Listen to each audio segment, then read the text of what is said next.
Muy bien, gloria a Dios. Bien, he notado, recuerden que tienen una tarea sobre el maltrato que todavía no se ha hecho, solamente una persona lo hizo, y que es del taller anterior, que fueron 2 o 3 clases. Eh, Cualquier cosa saben que me piden los links y se los vuelvo a enviar, los links de las clases para reverlas, ¿sí? Eh, Porque a veces de ahí pueden tomar notas, ¿sí? Que puede ser útil. ¿Ok? Muy bien. Eh, Sobre lo último que veníamos hablando en la clase anterior, hablamos sobre los manejos, ¿sí? Las emociones, ¿se acuerdan? Las, la flor que tenía las diferentes emociones, la evaluación emocional. Les habíamos planteado la posibilidad de que cada uno haga un ejercicio en la semana de marcar con un lápiz o algo la emoción que están sintiendo, por ejemplo, ahora, en este instante, ¿sí?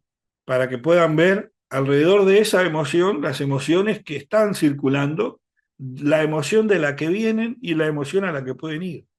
Y van a ver que es muy eficaz en cuanto a lo asertivo del ejercicio y está bueno tenerlo en cuenta para el propio manejo de nuestras emociones. ¿Sí? ¿Por qué? Porque necesitamos aprender a conocernos.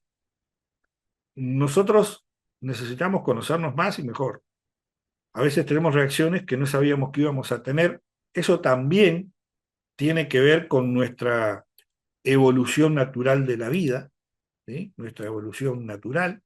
Cada cierto tiempo, cada cierta cantidad de años, nuestro organismo cambia, nuestro cerebro cambia y por consiguiente nuestras emociones van a cambiar. ¿Sí? Cambia muchísimo. Y es un reloj que es invariable. Entonces necesito conocerme, ir manejándome, comprendiendo la profundidad de las emociones que tengo, de las emociones que no puedo manejar, de las emociones que manejo y poder ver en las de afuera, en las emociones ajenas.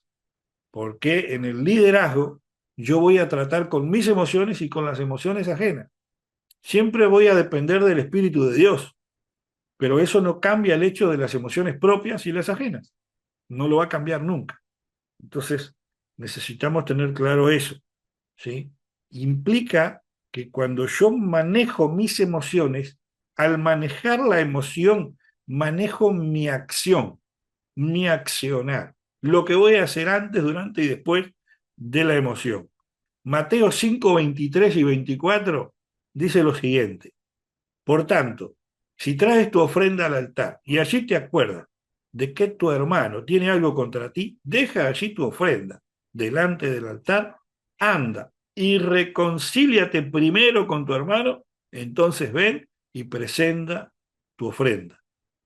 Aquí nos habla claramente de un conflicto de emociones, tener algo contra alguien, algo contra el hermano. Y acá no necesariamente está hablando de que en primera persona es el ofensor, ¿sí? En este caso, el que da la ofrenda entiende por el Espíritu de Dios que hay alguien que tiene algo contra él y eso genera emociones. Pablo lo llama más adelante que esas emociones no tratadas generan raíces de amargura, raíces de amarguras. Cuando yo no tomo las decisiones correctas en el manejo de mis emociones, mis actitudes, mis acciones no van a ser las mejores, no van a ser las correctas, no van a ser las que Dios espera de mí. Por consiguiente, no voy a poder manejar los conflictos. Los conflictos propios, o sea, personales, en una introspectiva. Yo personalmente tengo mis conflictos, pero también puedo tener conflictos con mi esposa, conflictos con mis hijos, conflictos con el almacenero, con el verdulero, con el lechero, en fin, con la vaca Flora. No, ¿cómo era la vaca Lora? ¿No? Esa. Con cualquiera puede tener conflicto. Y eso, si usted no resuelve el conflicto, es una sumatoria de conflictos sin resolver. ¿Se acuerdan de las capas que hablamos en la clase anterior, que se van generando las emociones no manifestadas, que van generando problemas en las articulaciones, problemas en los huesos, etcétera, etcétera, etcétera? Bueno, la inmensa mayoría de las enfermedades nuestras están vinculadas directamente con emociones no tratadas. La falta de perdón es una de ellas. La cantidad de emociones que genera eso. El odio, el resentimiento, la ira, la culpa. Wow, cuidado con eso. La acusación, la autoacusación, la falta de perdón, el no perdonarse a sí mismo. ¿Sí? Por ejemplo, eh, en el duelo, yo pierdo a alguien que hay, a alguien cercano, a alguien querido, y no lo puedo hablar, no lo puedo ministrar, o no me dejo ministrar por mi pastor, por mis líderes inmediatos. Ese tipo de cosas, manifestaciones de emociones, genera un ahogamiento emocional que después desborda en la salud. En la salud. Cuando vienen las personas a nuestras consejerías, en los distintos ámbitos del ministerio, ¿sí? Nos vamos a encontrar con gente que tiene diferentes situaciones. Para algunas de esas situaciones, yo voy a decir, pero por esa tontera, ¿me explico? Vas a estar así. Y ahí fallamos en la primera lección que ustedes tuvieron. Capaz que ustedes no se acuerdan de las primeras clases, pero la primera clase, la primera y segunda clase, hicimos énfasis en la escucha activa y en la empatía. En la empatía y en la escucha, en la empatía hemos hecho un énfasis a lo largo de todo el curso. Escuchar activamente, escuchar con precisión, no escuchar lo que yo quiero escuchar, sino escuchar lo que quiere decir la persona. Lo que la persona manifiesta no siempre es lo que yo escucho. Y eso es porque yo no estoy poniendo atención. Muchos problemas en el liderazgo pasan por eso. Pastor, por ejemplo, dice blanco y el obrero entiende blanco pardo, blanco con manchitas, como huevito hetero, ¿no? O algún otro huevito. ¿Entiende? No era totalmente blanco, un marfil, póngale, un blanco tiza. Le pone cualquier otro colorante, porque no puso atención. Entonces, después, ¿qué es lo que vienen? Conflictos. No, pero yo te dije esto. Bueno, pero yo entendí tal cosa. Ahí, ¿qué es lo que faltó? Escucha activa. Lo dijimos en la última clase, no siempre el problema está en el emisor, que el emisor, o sea, el que habla, a veces no transmite bien la idea, pero a veces, o muchas veces, el emisor transmite bien la idea y el problema está en el que escucha. No hay una escucha empática, no hay una escucha activa. Escucho lo que quiero, esto no me interesa, no te pongo atención, mientras vos hablas yo miro el partido. ¿Me explico? Lo hablé en la clase anteriores. Así que, como estrategia para el manejo de conflicto y como estrategia de consejería, anoten por ahí escuchar activa y empáticamente. Número uno. Número dos, tener preguntas poderosas. Hoy vamos a hablar, como lo mencioné en la clase anterior, sobre preguntas. Vamos a tener preguntas, vamos a plantear preguntas que ustedes las van a anotar, no son para responder ahora. Preguntas específicas, preguntas directas, preguntas necesarias y preguntas estratégicas. ¿Sí? Número tres, la negociación. Negociar. Negociar el tratamiento, negociar la solución. ¿Sí? Número cuatro, la gestión de la emoción. ¿Cómo gestionar la emoción a la hora de la negociación? De cómo dar el paso de negocio. Hay un conflicto y hay que solucionarlo. Las soluciones de los conflictos no siempre son blanco o negro, a veces hay que negociar. Muchas de las veces hay que negociar y a veces para llegar al blanco o al negro primero hay que pasar por algún gris. ¿Sí? Número 5, analizar las causas. Cuando yo tengo una escucha activa, hago las preguntas correctas. A medida que voy escuchando y voy preguntando, eso es un ciclo que se repite, y vuelvo a escuchar. Y vuelvo a escuchar activo, vuelvo a escuchar con atención, y vuelvo a escuchar con empatía. A mí me interesa ayudar a esta persona. Entonces voy a ir manejando, hilvanando, a medida que voy escuchando, una técnica de solución, una técnica de negociación. Ahí tengo que buscar negociar esa técnica con lo que la persona siente en el caso, en la situación en sí, por lo que siente la persona. Y ahí analizar qué es lo que causa esa emoción. Por eso en la clase anterior les dimos la flor con las diferentes emociones, los diferentes colores y las emociones asociadas. porque hay que analizar las causas. Si ustedes van a la imagen que les compartí, van a ver que cada emoción está vinculada a un sentimiento, a una acción inclusive. ¿Sí? A partir de que yo empiezo a identificar, voy a poder construir algo. El punto número 6, construir un consenso. Decir, bueno, ahora sí, es por acá. Número 1, escucha activa. Número 2, preguntas correctas, preguntas poderosas, preguntas eficaces. Número 3, técnicas, negociación. Número 4, gestionar las emociones. Número 5, analizar las causas. Número 6, buscar un consenso y construirlo. Número 7, cómo transmitir eso, cómo transmitirlo desde el liderazgo hacia la persona y a su vez desde la persona al conflicto. Eso nos lleva a nosotros, en todo este proceso de 6 puntos anteriores, nos lleva a nosotros a construir una estrategia de comunicación no violenta. O sea, comunicar de tal manera la solución que a la persona no le afecte emocionalmente, la gestión emocional del punto 4, ¿sí? No le afecte, no sea algo chocante, no sea algo violento. Tengo que ir a perdonarlo, pero soy yo el ofendido. ¿Me explico? No, hay veces que hay cosas que no son para perdonar, pero hay veces que hay cosas que sí son para perdonar.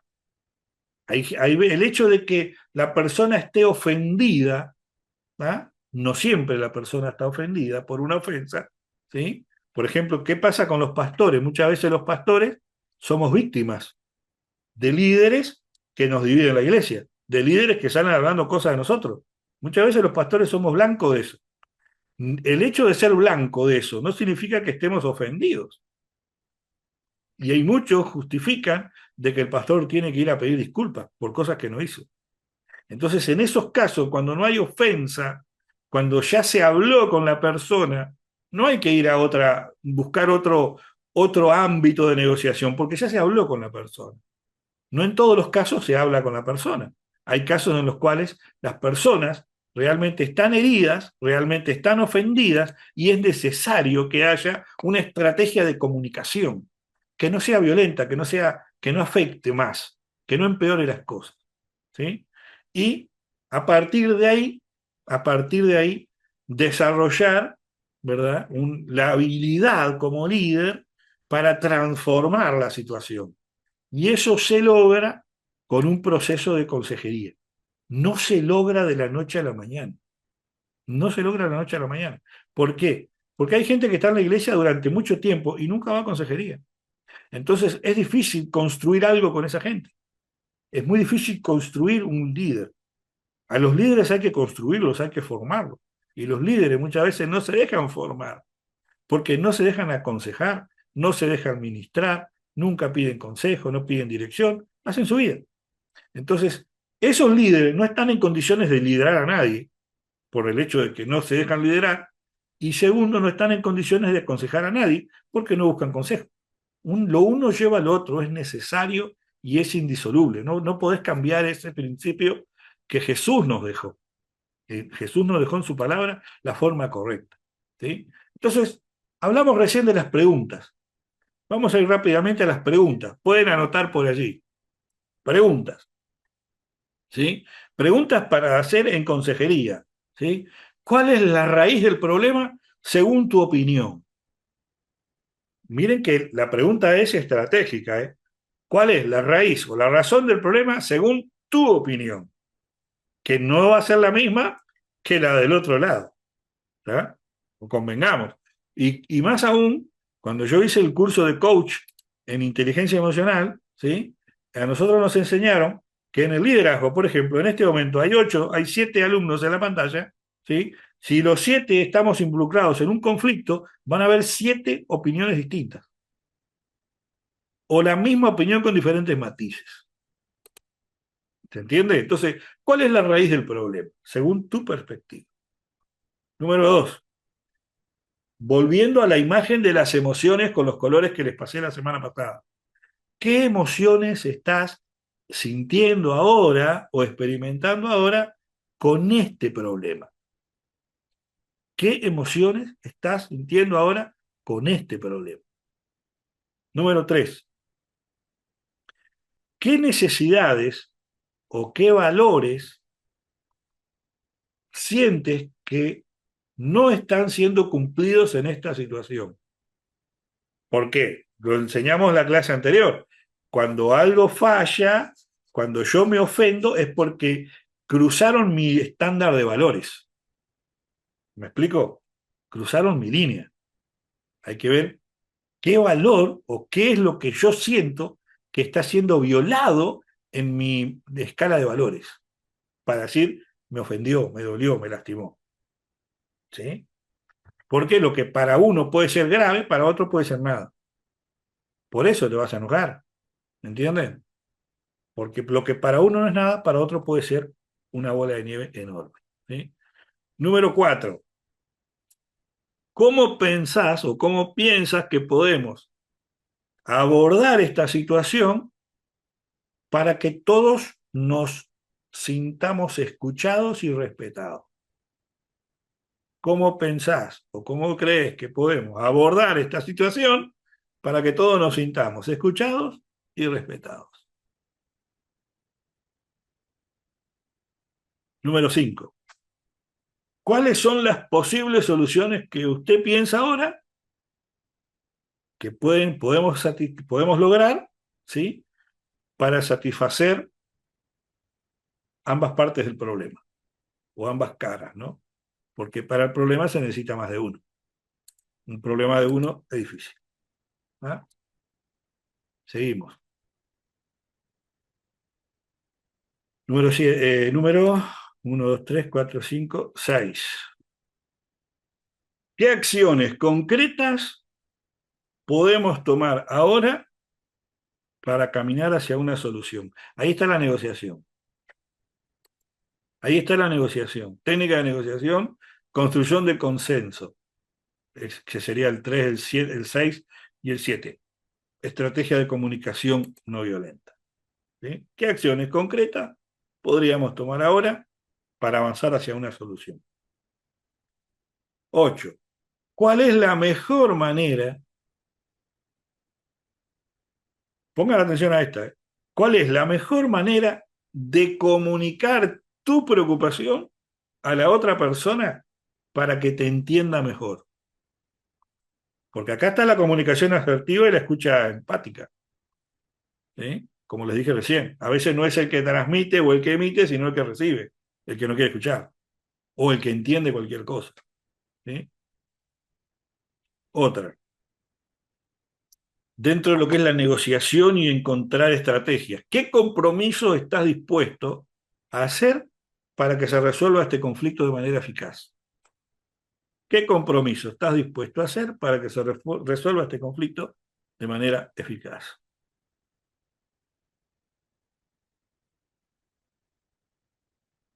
Otra, ¿cómo podemos aprender de este conflicto para mejorar nuestra comunicación y avanzar hacia el futuro?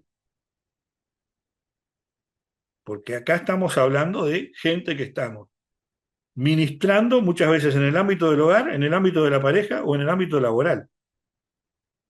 O sea que las personas van a seguir avanzando juntas, dentro o fuera de la iglesia. ¿Sí? Y la última, ¿qué apoyo adicional o qué recurso necesitas para que se resuelva este conflicto de manera satisfactoria? Todas las preguntas que les di entran en la lista de estrategias para el manejo de conflicto. La escucha activa, las preguntas eficaces, las técnicas, la construcción de consenso, análisis de causa, gestión emocional, estrategia de comunicación y desarrollo de habilidades para el liderazgo. Todas están en ese listado. ¿Sí? Entonces, dentro de lo que es la comunicación, ¿sí? Dentro de lo que es la comunicación efectiva, ¿sí? La comunicación efectiva que es lo que sería la escucha activa, la escucha también empática, ¿sí? Tenemos que poner atención en algo que les mencioné en clases anteriores. La comunicación no verbal, los gestos, las expresiones en el rostro, el tono de voz, ¿sí? Tienen mucho que ver cuando yo estoy queriendo escuchar a alguien o estoy queriendo aconsejar a alguien, ¿sí? Porque si usted pone mala cara para escuchar a alguien, usted no lo está escuchando, usted está obligado a escucharlo, que no es lo mismo. Su comprensión no va a ser lo mismo, allí no hay empatía, ¿sí? Albert Mehrabian dijo lo siguiente, demostró en un estudio que hizo a nivel de la comunicación de las personas que el 93% de la comunicación emocional no se dice, no se habla, ¿sí? Entonces, él dice que es importante ser consciente, es importante ser consciente de las señales no verbales en la interacción con las personas. En este caso, la consejería. Algunos de los consejos que tenemos para mejorar esa comunicación no verbal, ¿sí? En la consejería es el contacto visual. Mantener un contacto visual con la persona, demostrando interés. Porque si estamos hablando y estamos mirando el celular, no estamos demostrando ningún interés. Si estamos hablando y estamos mirando por la ventana, no estamos demostrando ningún interés. Entonces, celulares lejos, distracciones lejos. Mi única importancia en este momento es acá. Puede haber algo en el momento que me distraiga por un segundo, pero yo vuelvo acá. Yo no busco mirar para otro lado, yo estoy acá. Mi contacto visual es mi persona de importancia, a la que tengo que escuchar, ¿sí? Segundo, estar abierto físicamente, la postura abierta. Adoptar una postura abierta es estar relajados, no estar tenso ni de brazos cruzados, por ejemplo. Estar de brazos cruzados, de piernas cruzadas, indica que no te quiero escuchar. El no tener contacto visual y el estar de brazos cruzados o de piernas cruzadas implica, psicológicamente hablando, que la persona no quiere escuchar. Entre otros gestos que hay, ¿verdad? Otra de las cosas es el tono de voz, ¿sí? El tono de voz. Algunas personas tenemos un tono de voz particular y una manera de voz muy particular. Algunos tienen un tono de voz muy suave, muy light, sin autoridad ninguna, y algunas personas, como yo, tienen un tono de voz muy autoritario. Pero el tono de voz que clasifica a la persona no implica que no se pueda utilizar o moderar a la hora de la consejería. ¿Sí? ¿Por qué? Porque si una persona utiliza un tono de voz, por ejemplo, con término militar para consolar, lo puede hacer. Porque incluso en los ámbitos militares hay una forma de hablar para consolar, por ejemplo. ¿Entiende? Entonces, hay varios factores que están relacionados con el tono de voz y la forma de hablar con las personas a las que aconsejamos. No necesariamente que tenga un tono de voz autoritario significa que le esté hablando mal a la persona.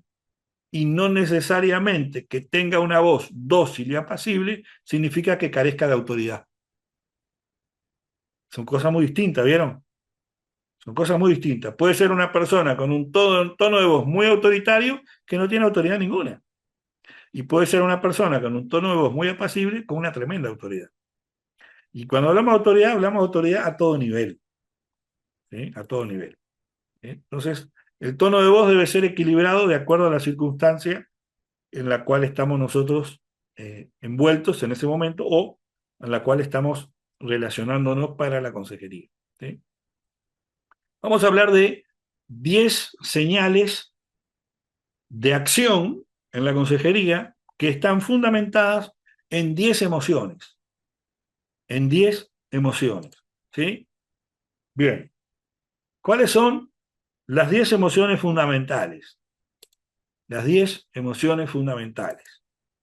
Tenemos, número 1, la incomodidad. Número 2, temor. Número 3, herida o herido. Número 4, enfado. Número 5, frustración. Número 6, desilusión. Número 7, culpa. Número 8, inadecuación. Número 9, sobrecarga. Y número 10, soledad. Lo que vamos a hacer ahora es hablar un poco acerca de esas emociones y qué mensaje me da a mí cada una de esas emociones. ¿Por qué? Porque el que yo esté enfadado, el que yo tenga temor, el que yo esté sobrecargado, el que yo esté incomodado, no significa que sea malo. Yo tengo que descifrar qué es lo que me está diciendo a mí esa emoción y tengo que aprovecharlo para que me sea útil. ¿Sí? Entonces vamos a comenzar con la incomodidad. ¿Qué me dice la incomodidad? La incomodidad te dice que algo no está bien. Algo no está bien. Se manifiesta de varias maneras. Aburrimiento, impaciencia, tensión. Y eso está vinculado a lo que usted siente o percibe y a sus acciones. Usted, cuando está aburrido, actúa de determinada manera. Cuando está incómodo, que no sabe qué está pasando, actúa de forma impaciente y se comienza a tensionar. ¿Cómo termina una persona con incomodidad? Con tremendas contracturas. ¿Cuál es la solución para la incomodidad? Cambiar el estado de ánimo. ¿Cómo cambiamos el estado de ánimo en la incomodidad? Ver el objetivo y sacar todo lo que molesta al objetivo. Tratar de ajustar las cuestiones que rodean ese objetivo y ver qué acciones puedo tomar yo para ir mejorando los resultados. Cuando yo empiezo a mirar un objetivo, yo empiezo a perder el aburrimiento y empiezo a perder la paciencia porque nuestro cerebro empieza a buscar soluciones. De esa manera empezamos a perder tensión. Se empieza a ir la tensión física nerviosa porque la ansiedad empieza a bajar. ¿Por qué? Porque nuestro cerebro automáticamente empezó a hacer algo distinto. ¿Ah? Obviamente nosotros como hijos de Dios dependemos del Espíritu Santo, pero usted, la inmensa mayoría de los presentes no están dependiendo del Espíritu Santo las 24 horas, porque están permanentemente o la mayoría del día en vínculo y en trato con otras personas que los lleva a estar atento a otras cosas.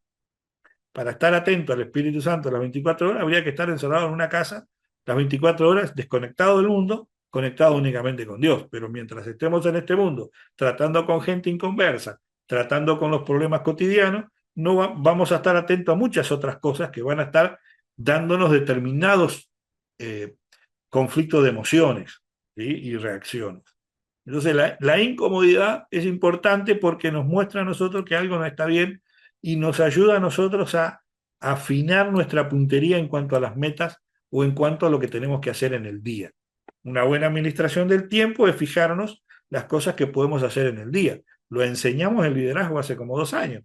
Cuando usted administra bien el tiempo, usted se hace un cronograma de las actividades que puede hacer en el día y ahí selecciona las que son fundamentales, las que son de primera necesidad y las otras no son tan importantes. Entonces yo fijo mi mirada en las que son importantes. Las otras, si las logro, mejor, pero si no, yo ya las catalogué, las etiqueté. ¿Se entiende? Entonces la incomodidad también nos va a ayudar en eso también. El otro es el temor. ¿Qué nos dice el temor? El temor siempre es algo que está vinculado a la preocupación, ¿sí? Porque se anticipa a algo que está por ocurrir, ¿sí? Te dice que algo viene y tenés que prepararte. Digamos que es como un escudo que se activa automáticamente el temor. ¿Cómo solucionamos el temor? Bueno, primero, identificar qué es lo que me causa el temor, qué es lo que me preocupa, ¿sí? ¿Qué es lo que me preocupa? Y tomar las acciones concretas que podamos hacer o lo que podamos resolver en función de eso. Si ya hicimos todo lo que podíamos hacer y no podemos hacer más nada, lo único que podemos hacer es tener fe en que Dios va a obrar a través de todas las situaciones en favor nuestro, como bien nos dice la palabra de Dios. Pero el temor va a estar ahí. Ahora, el siguiente es el herido, sentirse herido. ¿Qué nos dice ese sentimiento? ¿Qué nos dice? ¿Sí? ¿Qué nos dice esa emoción, el sentirse herido? Por lo general, estar herido es una expectativa no cumplida. Entonces nuestro cerebro crea una sensación de pérdida que se convierte en un sentimiento, en una emoción. ¿Cómo podemos solucionar la herida? Bueno, evaluando, reevaluando, analizando toda la situación, a ver si realmente hubo una pérdida o no la hubo. Muchas veces no es una pérdida. ¿Sí? Estamos hablando acá en los vínculos, estamos hablando en el trato, estamos hablando en las relaciones. ¿Sí? Estamos hablando, no estamos hablando de la herida causada porque usted perdió, yo qué sé, perdió el auto, yo qué sé, perdió un trabajo. Ahí, bueno, incluso la pérdida de esas cosas uno tiene que evaluar. ¿Sí? La idea de este punto es evaluar si lo que perdimos valió la pena sentirse tan mal. ¿Tá? Entonces, allí nosotros poder comunicar lo que sentimos. La clave en todo está siempre en la comunicación. Si uno no comunica la herida, no comunica que le duele, no comunica que está enfadado, no comunica que tiene temor, entonces uno lo que está haciendo es suicidarse, literalmente. Y eso es un poco drástico el comentario, ¿sí? Es un poco drástico, pero es real. ¿Por qué? Porque cuando uno no comunica, acumula. Y la acumulación, más tarde o más temprano, se va en contra del organismo de uno mismo. Atenta contra el templo de Dios, en el caso de los cristianos, que Dios le dio. Atempla contra lo que Dios le dio, que es el cuerpo y la salud, tanto física como mental como emocional. Entonces, comunicar los sentimientos en una consejería, en lo que tiene que ver con relaciones principalmente, ¿sí? ayuda, ayuda a la persona a aclarar los malentendidos, por ejemplo. Hay gente que se siente herida por algo que no hizo o por algo que no le hicieron. ¿Sí? Volviendo al punto de la comunicación, y siempre vamos a rondar esos dos puntos. ¿Sí? Otro de los sentimientos o las emociones es el enfado, estar enfadado, enojado. ¿Sí? ¿Qué nos dice el enfado, el enojo? Bueno, eso dice, cruzaste una línea, y esa línea que cruzaste para mí es importante, y yo me molesté. Aunque no lo manifieste, el enfado está. En mayor o en menor medida, el enfado está cuando se cruza esa línea. Cuando se cruza esa línea. ¿Sí? Entonces, ¿cuál sería la solución? Cuando se violó esa regla importante para nosotros, ¿sí? Vienen las dos personas, o las tres personas, o las cuatro personas. ¿Tá? Por lo general, a la consejería vienen las mujeres, que son las más comunicativas, ¿sí? Y vienen a decirle al pastor, yo estoy herido, yo estoy herida, porque fulana, fulano, mi marido, ¿verdad? O mi hijo, no hace esto, esto, esto, esto, esto. O sea, es una línea de transgresiones permanente. Bueno, solución, evaluar la situación, ¿sí? Evaluar la situación. Considerar que esa otra persona, miembro de la familia, no conoce mis reglas, no conoce mis límites, no conoce lo que a mí me enoja, no conoce lo que a mí me hace mal. Entonces, la solución es transmitir, comunicar a todos los participantes de la situación de una manera clara y efectiva. Estas son las cosas que, si vos las cruzás, vas a generar una situación en mi persona. Y ahí entran los puntos que les di hace un instante, las estrategias. Las estrategias. Porque de esta forma nosotros logramos corregir muchas cosas en nuestro día a día. Y miren que les voy a decir algo. El hecho de que usted no lo diga no significa que no le enfade. El hecho de que usted diga está bien, está todo bien, no pasa nada, no significa que no le esté afectando. Le puede estar afectando aunque usted no lo reconozca. Entonces siempre es conveniente hablar. Siempre es conveniente hablar. ¿Sí? Muy bien. La otra es la inadecuación. ¿Qué es la inadecuación? Es cuando usted dice, bueno, yo no sirvo para esto. No sirvo para esposo, no sirvo para esposa, no sirvo para estar solo, no sirvo para estar sola, no sirvo para estar casado, no sirvo para ser padre, no sirvo para ser madre, no sirvo para ser líder, no sirvo para pastor, no sirvo como evangelista, no sirvo para nada. Porque muchas veces le dijeron toda la vida que no servía para nada, por ejemplo. Entonces, ¿cuál es la solución? Bueno, Siempre es reevaluar, evaluar y observar, ver si se justifica en su vida ese sentimiento, ver cuáles son las habilidades. ¿Se acuerdan que en la clase pasada hablamos de las actitudes del pastor y el líder hacia el pastor, ¿verdad? O el obrero hacia el jefe, ¿sí? El pastor no me da oportunidades, ¿se acuerdan? No, pero capaz que el que no busca las oportunidades soy yo. Yo quiero tener oportunidad en la iglesia para predicar, para hacer algo en la iglesia, pero ni siquiera salgo a ganar alma, no le pido folleto al pastor, no busco en redes sociales llevar gente a la iglesia, no salgo a evangelizar, etcétera, etcétera. Después quiero un lugar. Capaz que soy yo el que no está buscando un lugar. No es que el pastor no me dé, es más fácil decir el pastor no me da a decir yo no estoy haciendo nada. Entonces, reevaluar si mi percepción es justa. ¿Es el pastor el que no me quiere dar el lugar o soy yo el que no está haciendo nada para que el pastor me lo dé? Entonces yo puedo mejorar mis habilidades, puedo mejorar mis oportunidades. Una de las formas de mejorar la habilidad o mejorar mi oportunidad es observar, ¿verdad? Aconsejar a la persona a ver modelos. Observar lo que hace otro.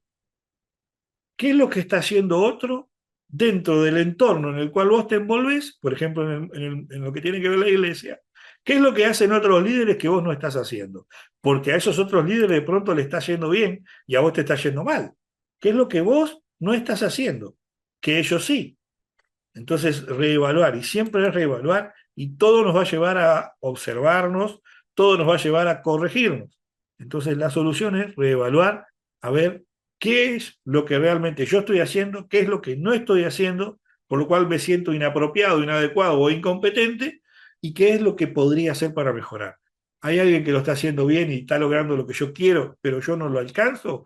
Bueno, ver si yo puedo hacer lo mismo y caminando por ahí. Eso me va a llevar a mí a hablar, muchas veces a comunicarme con esa otra persona para decir, bueno, preguntarle a esa otra persona qué está haciendo él o qué está haciendo ella para que le vaya bien. Por ejemplo, el plan celular, ¿no? Por ejemplo, que hoy hace años que está el plan celular y hay células que funcionan muy bien y hay células que funcionan más o menos y hay células que no funcionan. Bueno, hay que preguntarle al que le funciona qué es lo que está haciendo y el que no le funciona qué es lo que no está haciendo. Entonces, ahí es una forma de solucionar ese problema. ¿Se entiende? La culpa es el siguiente emoción o el siguiente sentimiento. Todos están ordenados, ¿eh? No están porque sí, están en ese orden específico porque es el grado en el cual vamos avanzando al desastre. Como habrán observado desde el inicio, van aumentando y van graduando, ¿verdad? En malos sentimientos y en malas emociones para que tengan cada vez peores reacciones las personas. ¿Eh? Entonces, ¿qué es lo que nos dice la culpa? Bueno, la culpa nos dice que nosotros transgredimos nuestros propios límites. El mal que no quiero, ese hago, decía el apóstol Pablo. Es cuando crucé mi estándar, ¿entienden? Y entonces es cuando yo digo, tengo que corregir mis comportamientos y mis actitudes. Volvemos al reconocimiento, al analizarnos, analizar mis propios criterios. Tal vez yo me puse una vara muy alta, ¿sí? Y al mismo tiempo comprometerme al cambio, llevar a la persona a comprometerle al cambio, que es lo que no está haciendo. Dejar atrás lo que hizo mal, mirar hacia adelante con las nuevas decisiones para lograr mejorar esa culpa, lograr mejorar esos estándares. ¿Entendió? Eso abarca también muchas áreas de la vida de mucha gente, porque hay mucha gente que tiene culpa de muchas cosas, incluso culpas ajenas, culpas que le pusieron de cosas que no hizo. Los pastores estamos acostumbrados a esas cuestiones, ya tenemos callo en la espalda. Muy bien, desilusión. ¿Qué es lo que nos dice la desilusión? La desilusión nos viene cuando fracasamos. Volvemos al ejemplo de la célula que le di hace un instante, ¿sí? Muchas veces vienen los obreros a hablar con el pastor para ver por qué no le funciona el ministerio, no le funciona el trabajo que está haciendo, lo ponemos a cargo de una iglesia y la iglesia no funciona, no avanza, no crece, ¿verdad? La gente que aconseja no sale adelante, ¿sí? Por ejemplo, eso es otra cosa que es muy común cuando se está aconsejando, ¿sí? En la obra a personas y los líderes vienen diciéndole al pastor, mira, yo le aconsejé a determinadas personas Y la persona no me escucha, hace cualquier cosa. Entonces la pregunta es, ¿por qué vos no estás escuchando entonces? Por lo general es un espejo, ¿sí? Muchas veces es un espejo. Entonces la desilusión aparece cuando nosotros no alcanzamos ese objetivo. No logramos que la persona siga mi consejo. Entonces, muchas veces la persona no sigue el consejo porque la persona no te escuchó, directamente no te escuchó. Pero otras veces la persona sí escuchó y escuchó el consejo, pero no decidió no tomarlo en su totalidad. Tomó parte del consejo. Entonces los resultados no van a ser los mismos. ¿Cuál es la solución? No tener expectativas. O sea, nosotros damos el consejo, lo transmitimos de la forma correcta, le damos las instrucciones. Esta es la forma de hacer las cosas que te van a funcionar, ¿sí? Por este camino. Si la persona toma otro camino, los resultados no van a ser los mismos. Entonces, el que da el consejo, evite la expectativa, ajuste su expectativa. No quede 100% confiado de que la persona va a seguir su consejo en su totalidad, porque evita de esa manera pasar por la desilusión.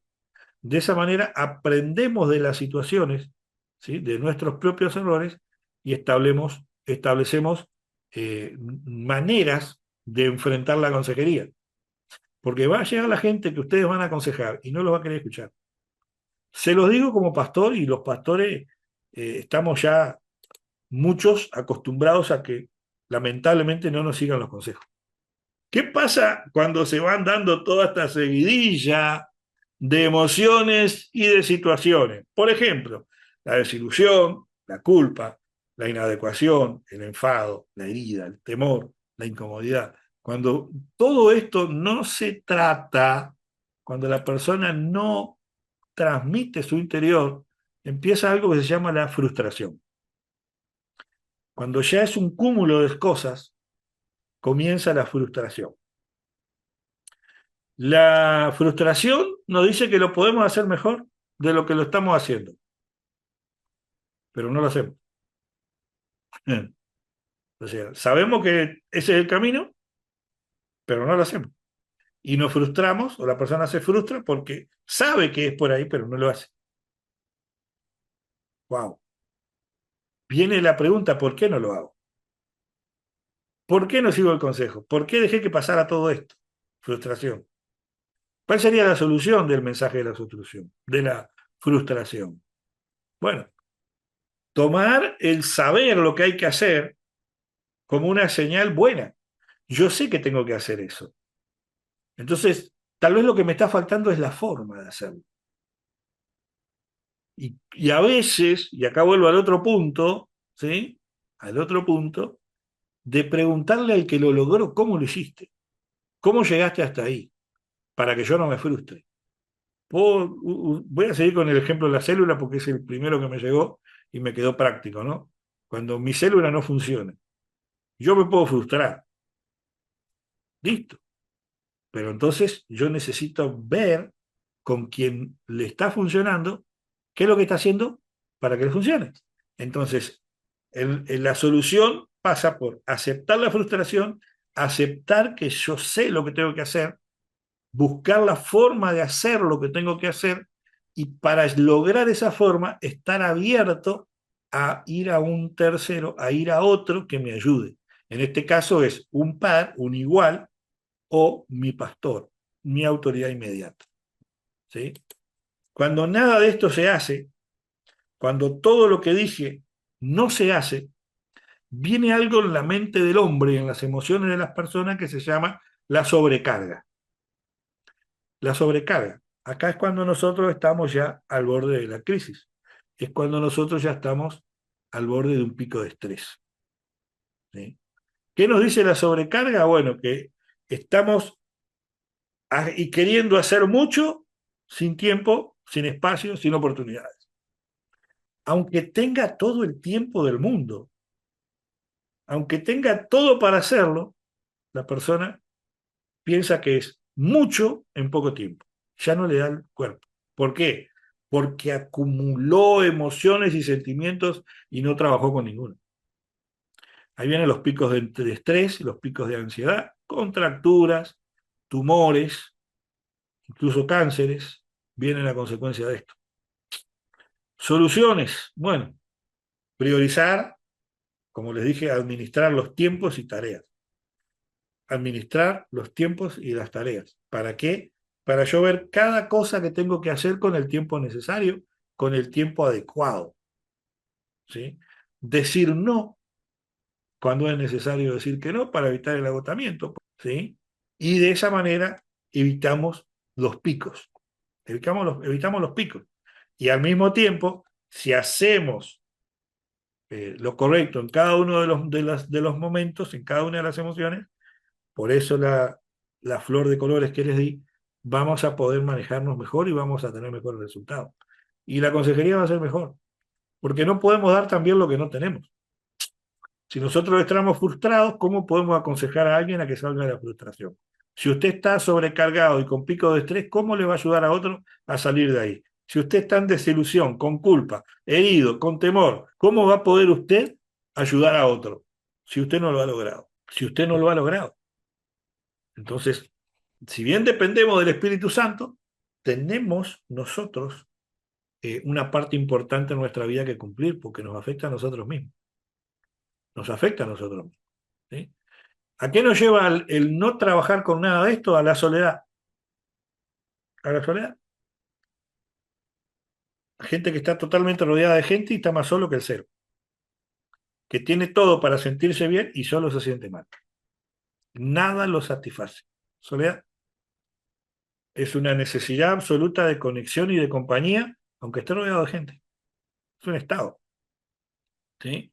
Entonces, la solución es, justamente, en el ámbito de la soledad, conectar, fortalecer relaciones con los que ya están cerca, fortalecer relaciones con los que están lejos y abrir la puerta a tener nuevos contactos dentro del ámbito laboral o dentro del ámbito de la iglesia.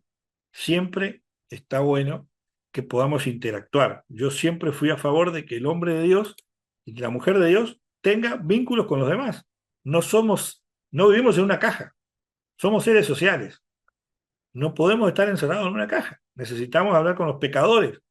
Hay gente, yo conozco gente que me dice, yo no hablo con gente no cristiana.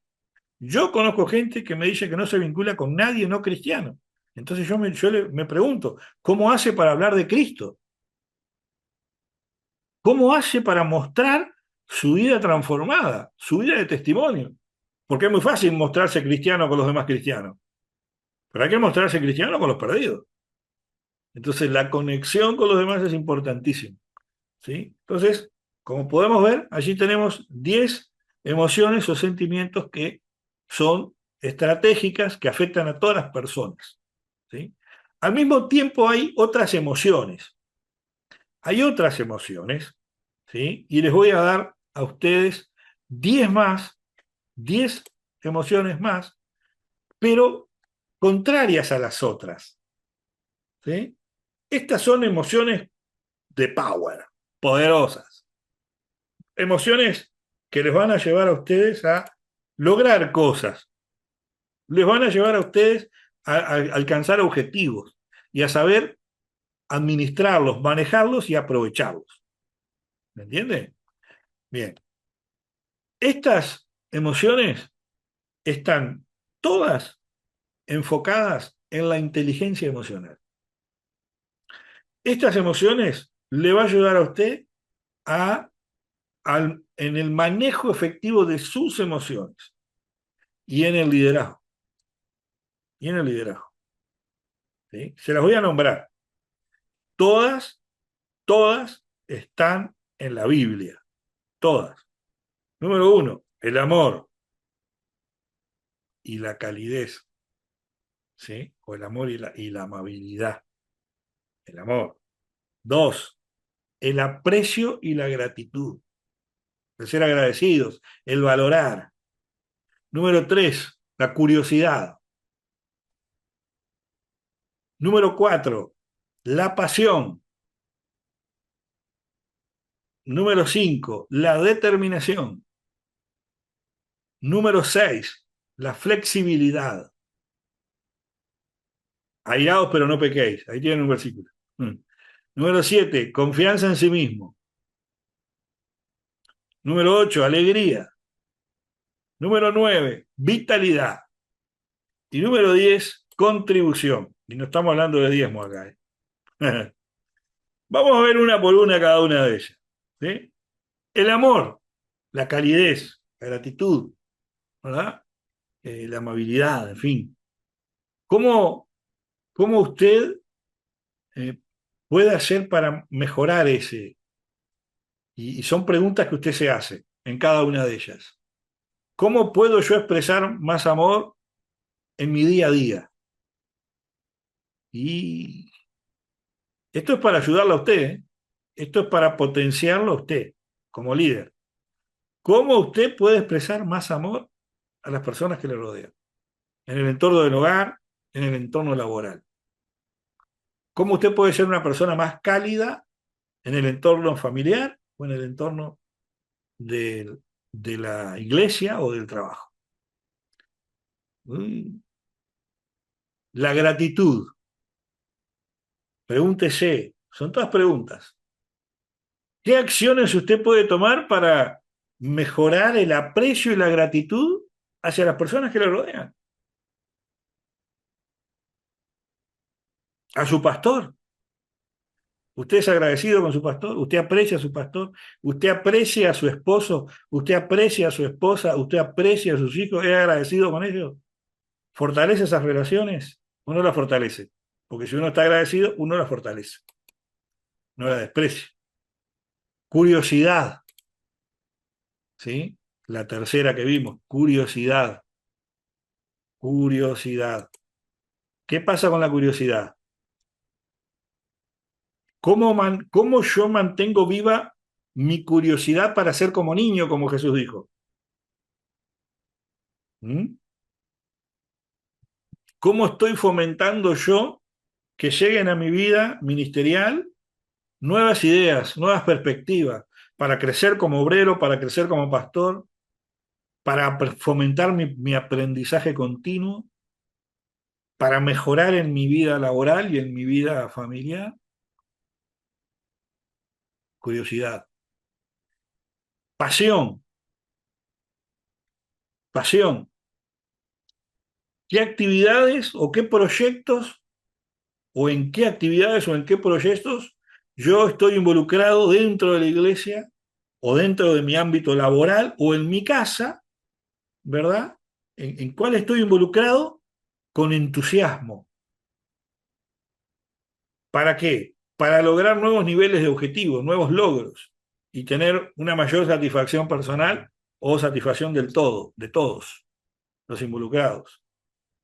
Por ejemplo, pasión, determinación.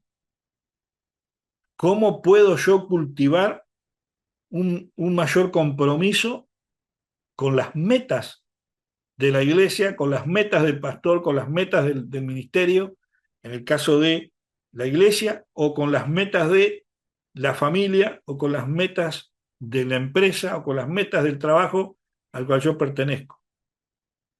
¿Qué estoy haciendo yo ahí? ¿En qué proyectos estoy involucrado? ¿Sí? Y cómo estoy enfrentando los obstáculos que se presentan para alcanzar esos objetivos o esa visión, por ejemplo, que el pastor trae a la iglesia. ¿Qué tan enfocado estoy yo hacia el éxito de la visión del pastor de la iglesia a la cual yo estoy sirviendo? ¿O qué tan enfocado estoy yo en el éxito de la consejería que estoy llevando a cabo? Adelante. ¿Sí? La número 6, flexibilidad. ¿De qué manera yo soy más flexible en el enfoque y en la actitud hacia los desafíos y los cambios que van surgiendo, ¿verdad?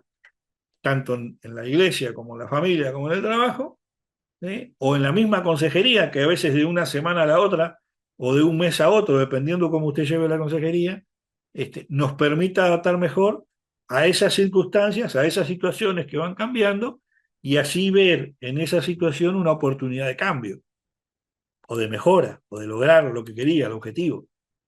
¿Sí? Número 7, la confianza en sí mismo. Confianza en sí mismo. ¿Qué acciones yo estoy tomando para mejorar mi confianza? ¿Qué es lo que estoy haciendo para mejorar mi confianza? El yo puedo. Porque todo lo puedo en Cristo que me fortalece. Entonces, ¿qué acciones yo estoy tomando para eso? Para enfrentar esas situaciones. Y eso también se traslada a la consejería. ¿Qué es lo que la persona está haciendo para lograr el objetivo? ¿Sí? Número 8, alegría. ¿Cómo puedo yo, cómo puedo yo agregar o aprovechar los momentos de alegría y de diversión en mi día a día? ¿Hay esos momentos en el día? ¿Hay momentos alegres en mi día? ¿En el trabajo, en mi casa? ¿Los estoy aprovechando? Porque esto acá es importante. A veces tenemos momentos de alegría a nuestro alrededor y no los aprovechamos. Cuando no aprovechamos los momentos de alegría, el bienestar emocional y la motivación se fragmentan, se fracturan y se rompen y se pierden. Hay que aprovechar los momentos de alegría. Por eso la palabra del Señor dice reír con los que ríen. ¿Sí? Reír con los que ríen. Número 9, vitalidad. ¿Qué es, ¿Cuáles son las cosas que yo hago que son saludables para mi salud física? Para mi salud física. Soy sedentario, soy sedentaria, tomo mucha cerveza, tomo mucho vino, paso mucho tiempo sentado, salgo a caminar, salgo al sol, mi actividad física, mi actividad emocional, mi vitalidad emocional.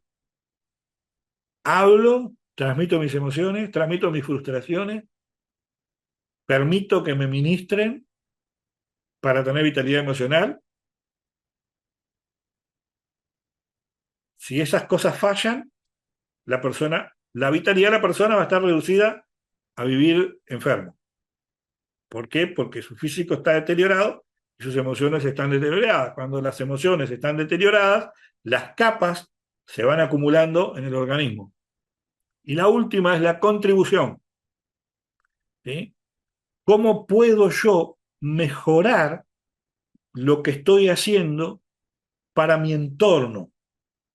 Así sea en la iglesia, en la familia o en el trabajo, en la consejería, donde esté. ¿Qué es lo que estoy haciendo yo para mejorar, ¿verdad? El bien mayor de todos. Porque cuando yo lo estoy haciendo realmente bien, cuando mis emociones están involucradas, yo me siento bien.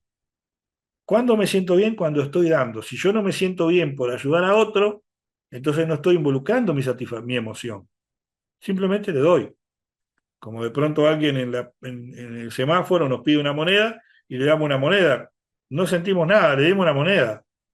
Ahora, si yo tengo satisfacción por darle esa moneda, yo tengo esa emoción de darle esa moneda, le di la moneda, qué alivio, qué bueno, qué alegría. Entonces, ahí es que nosotros empezamos a involucrarnos. Si nosotros no nos involucramos, después vienen las consecuencias, las capas se amontonan. Entonces, ¿cómo logro yo? ¿Cómo logro yo? Porque para todo hay una forma, ¿sí? Les he dado todos los tips, les he dado todas las herramientas, pero hay algunas más que les voy a dar ahora en el último bloque, ¿sí? Nos queda un bloque más, este es el segundo bloque de 40 minutos, nos queda otro bloque más de 40 minutos y terminamos, ¿sí? Entonces, vamos a ver 6 pasos ahora, 6 pasos que los va a ayudar a usted en el dominio de las emociones en el liderazgo, ¿sí? Y la base del texto es Filipenses 4:13. Todo lo puedo en Cristo que me fortalece. Paso número uno, paso número uno, vinculado a las imágenes que les di el otro día de los colores. ¿Qué es lo que estoy sintiendo ahora? ¿Qué es lo que estoy sintiendo ahora? ¿Cómo me está afectando? ¿Sí? Paso número 2, vinculado a lo mismo, reconocer y valorar esa emoción. ¿Por qué valorarla? Por lo que dije anteriormente. sacarle provecho. ¿Qué es lo que puedo hacer yo para que esa emoción me sea de beneficio? Saber en qué me apoya esta emoción. ¿Para qué me sirve?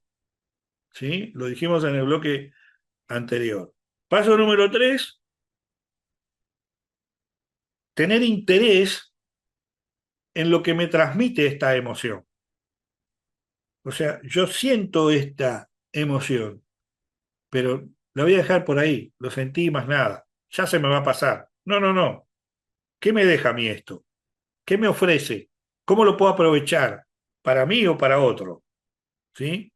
Paso número 4, confianza en uno mismo. Confianza en uno mismo. ¿Por qué?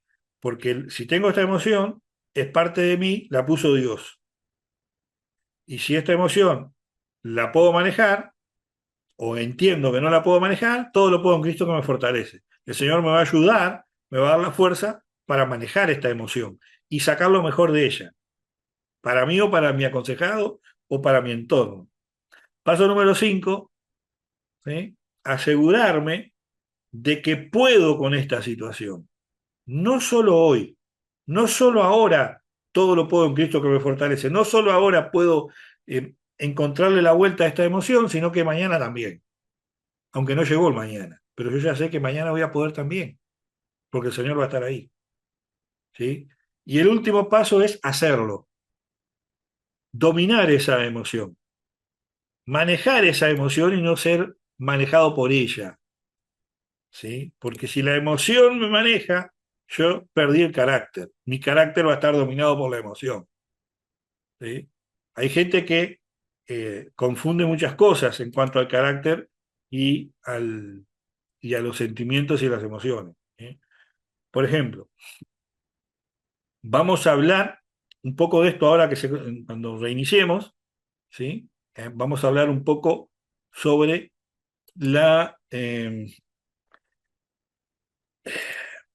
sobre lo que nos pasa en el momento de la emoción, cómo nos pega en cualquiera de ellas, ¿sí? La base bíblica para esto, Juan 14:27. La paz os dejo, mi paz os doy. Yo no la doy como el mundo la da. No se turbe vuestro corazón ni tenga miedo. Acá tenemos tres emociones: el sentimiento de paz, el sentimiento de turbación y el sentimiento del miedo, que lo hablamos hace un rato en el bloque anterior, y cómo nos afecta, pero también cómo nos favorece. Esa anticipación, ¿se acuerdan? Entonces, si nosotros vamos al texto griego, cuando dice turbe, no se turbe vuestro corazón, la palabra turbe, ¿tá? Es la palabra griega taraceto, que significa sacudir con fuerza o sacudido con fuerza o bruscamente. O sea que el turbarse es estar sacudido. Cuando viene ese golpe que nos dejó descolocados, desubicados, que no sabemos ni para dónde salir. El miedo es el texto bíblico, el texto griego deileazo, que significa retroceder. Entonces, la emoción del miedo y la emoción del temor nos sacude, nos debilita y nos hacen retroceder, por ende, nos detienen. Nos detienen a todo nivel. No podemos avanzar en ningún aspecto. No se turbe vuestro corazón ni tenga miedo. ¿Sí? Entonces, por algo Jesús lo dijo y por algo son emociones. Y por algo son emociones. Ahora, ¿habrá paz y ausencia de preocupación en medio del conflicto? Si usted se pregunta eso, ¿vamos a tener paz y no van a haber preocupaciones en un conflicto? ¿Qué podemos entender por conflicto y qué podemos entender en el conflicto? Esas son preguntas que usted tiene que hacerse para usted mismo. ¿Qué entiendo yo por conflicto? Porque a veces lo que yo entiendo por conflicto no es lo mismo. ¿Entiende? Ahora, fíjense que conflicto, conflicto, que justamente es ese lo que causó el sacudón, el turbarme y el tener miedo, ¿sí? Significa, la etimología es golpe o choque entre varios, sacudón, lo mismo que dijo Jesús. La definición de conflicto en su etimología significa un golpe o un choque, un sacudón, que es justo lo mismo que mencionaba el texto griego, ¿verdad? La palabra taraceto, que es sacudir con fuerza, un golpe. Entonces, las, los conflictos son situaciones de disputa, ¿verdad? En las que existe una contraposición de intereses, de necesidades o de sentimientos, de objetivos, de conductas, de percepciones. A mí me parece, a vos te parece. Yo no pensé que esto fuera así, ¿entienden? Te vas a ofender por esto, mirá si te tengo que pedir perdón por eso. Me explico cosas como las que hablábamos hace un rato. ¿Tá? Entonces, es una mezcla de situaciones. También se ven afectados en esto grupos. ¿Sí? Por ejemplo, las barras de los clubes. ¿Tá? También los conflictos vienen eh, pueden pasar en los grupos dentro incluso de la familia, cuando la familia tiene objetivos distintos, ¿sí? O metas distintas que no son compatibles con el todo. Entonces ahí generamos, generalmente, valga la redundancia, se generan conflictos, ¿sí? Conflictos que a veces los podemos aceptar o no. ¿Ah? A veces los podemos manejar o no. Lo ideal es poder manejarlo y para poder manejarlo muchas veces necesitamos ayuda. ¿Ah? Muchas veces necesitamos ayuda. ¿Ah? Entonces, ¿qué es lo que no es un conflicto? ¿Sí? Porque una cosa es el conflicto, como les dije, pero hay cosas que no son conflictos. Yo les voy a dar un ejemplo en la Biblia. ¿Sí? Un ejemplo con dos líderes de la escritura. Uno era el rey Saúl. ¿Sí? El rey Saúl. Saúl era rey de Israel. Cuando Saúl era rey de Israel, aparece, ¿verdad? Goliat. David llevaba la comida de los hermanos al frente de batalla. ¿Eh? Saúl venía arrastrando su pecado de soberbia. ¿Tá? Eso fue, ¿se acuerdan? Que lo que hizo Saúl fue ofrecer el sacrificio y Samuel le reclamó que él no tenía por qué haber hecho el oficio de sacerdote porque el sacerdote era Samuel. ¿Sí? Ahí comenzó el conflicto de Saúl. Ahí fue donde comenzó el conflicto de Saúl, cuando él usurpó el cargo del sacerdote. ¿Ah? Muy bien. David lo único que hizo fue tomar su lugar. Hizo lo que tenía que hacer y en consecuencia fue bendecido.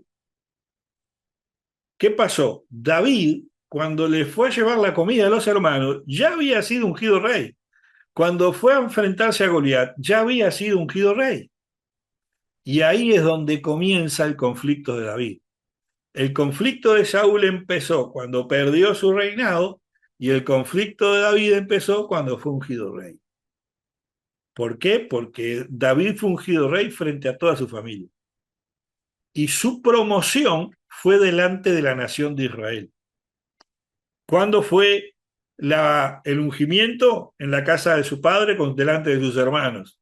¿Cuándo fue el reconocimiento? Cuando mató a Goliat.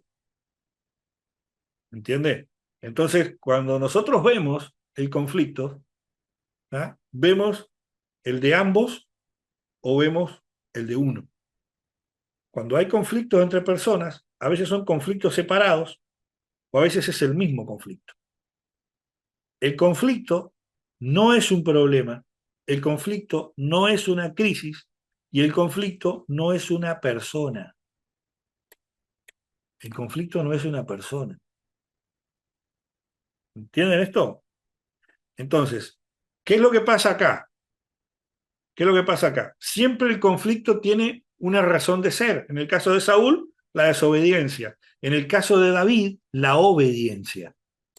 Son opuestos, ¿vieron? Pero ambos fueron conflictos. No era un problema, constituyó un problema para el otro, pero en sí mismo no lo era. Entonces, ¿cuáles son los problemas o qué es lo que pasa con los conflictos que pueden ser recurrentes?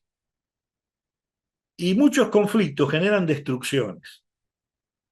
En el caso de Saúl, destruyó toda su vida, su familia y su reino. En el caso de Saúl. ¿Por qué? Generó un problema. El problema fue la soberbia que generó el conflicto. No se arrepintió. Entonces, el problema es un conflicto no resuelto o mal resuelto. Eso destruye todo. Destruyó a Saúl, destruyó su reino, destruyó a su familia. Miren esto, siempre el mismo ejemplo. El conflicto divide a los mejores amigos y también divide los sentimientos. Desmotiva la visión, desmotiva la fe, atenta contra la esperanza y cuando el conflicto no se trabaja, no se trata, no se ministra o no se resuelve, genera depresión y estrés, porque se vincula toda la lista de emociones y sentimientos negativos que vimos anteriormente. Y ante el no saber cómo manejarlo, genera siempre depresión y estrés.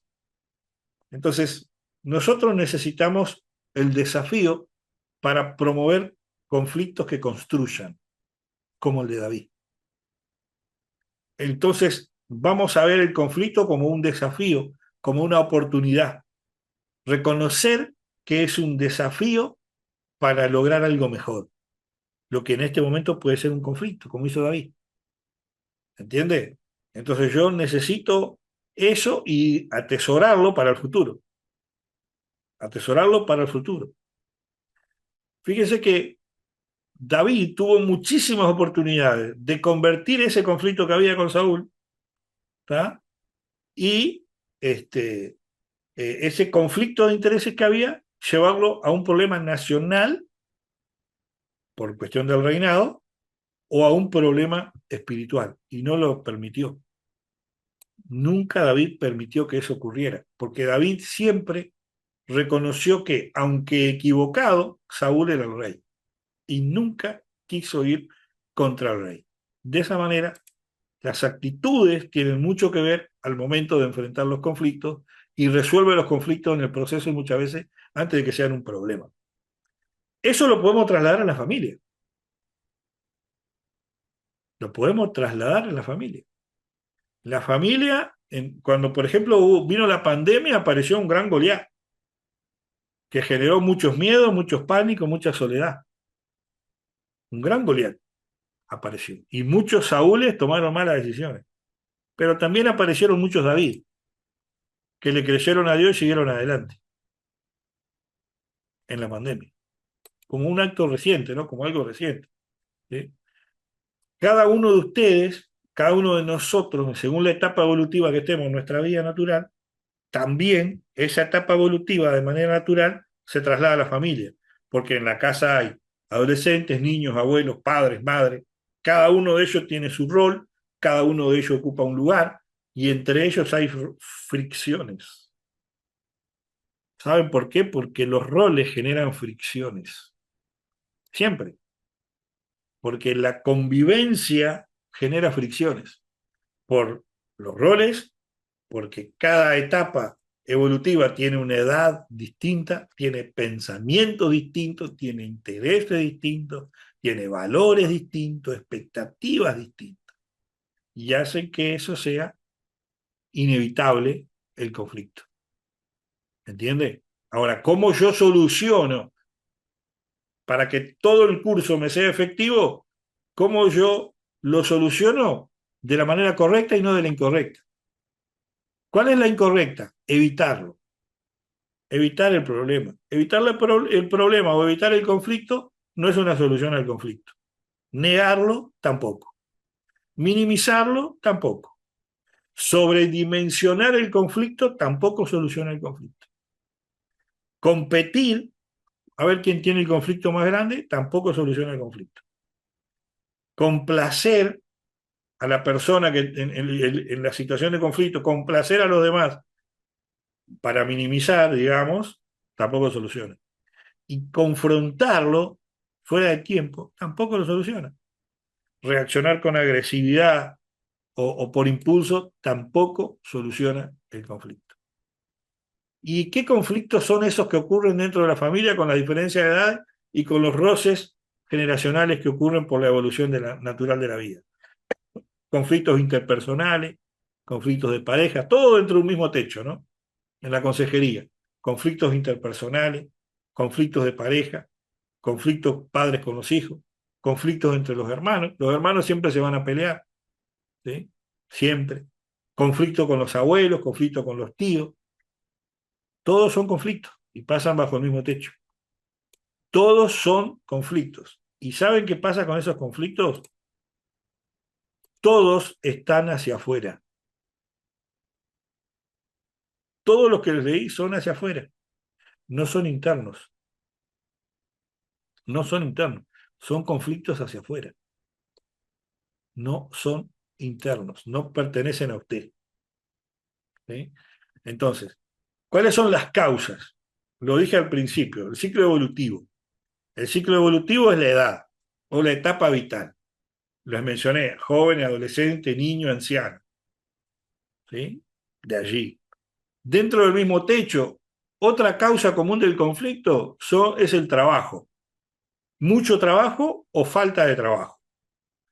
Otro conflicto externo de afuera hacia adentro del hogar, la política, las cuestiones empresariales, cuando hay empresas, ¿verdad?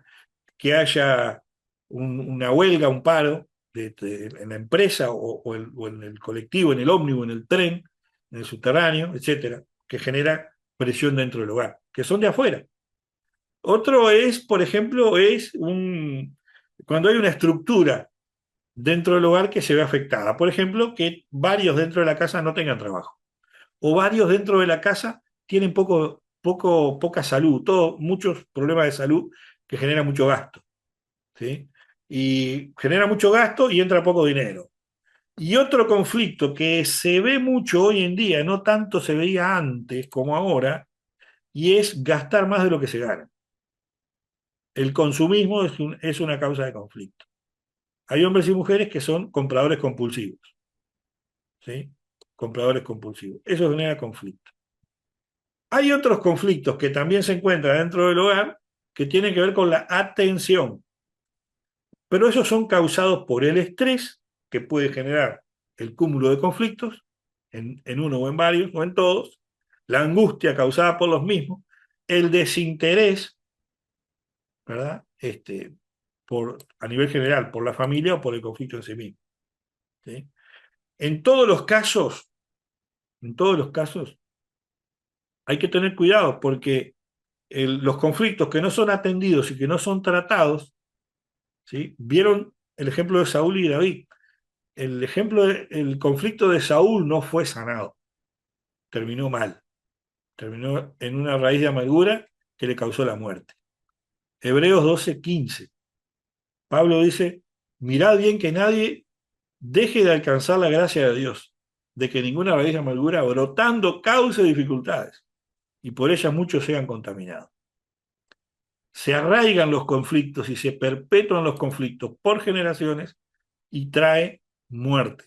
Son raíces de amargura que trae destrucción. Que trae destrucción.